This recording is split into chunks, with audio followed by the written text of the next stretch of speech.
In today's video, I'm going to show you how to fix the 403 forbidden error in Google Chrome.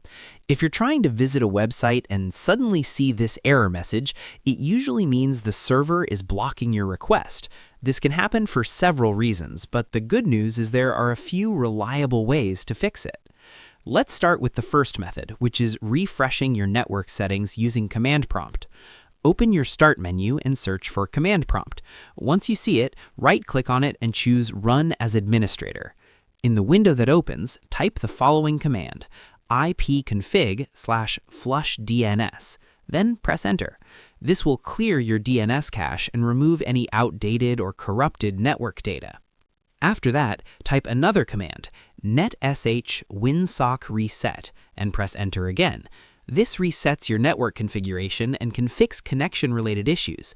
Once both commands are completed, close the command prompt and check if the website is now accessible. If the error still appears, the next step is to adjust your network settings. Open the Start menu again and search for Control Panel, then open it. In the top right corner, set the view to large icons so you can easily find the options. Click on Network and Sharing Center, then select your active connection, whether it's Wi-Fi or Ethernet.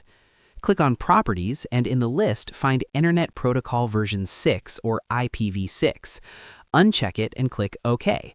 Then go back into Properties again, select Internet Protocol version 4 or IPv4 and click on Properties.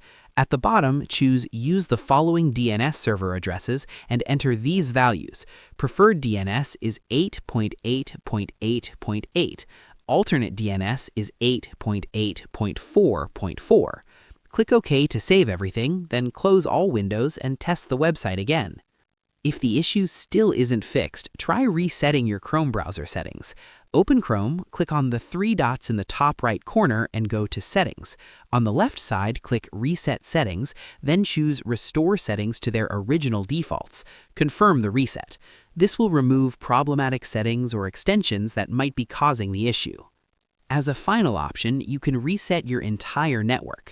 Go to your system settings, open Network and Internet, then find Advanced Network Settings. Look for Network Reset, click it, and confirm. This will reinstall your network adapters and restore everything to default. After doing this, restart your computer. By following these steps, flushing DNS, adjusting network settings, resetting Chrome, and performing a network reset, you should be able to fix the 403 forbidden error and access your websites normally again. That's all for this video. If you found this helpful, feel free to share it with someone who might need it. Thanks for watching, and I'll see you in the next one.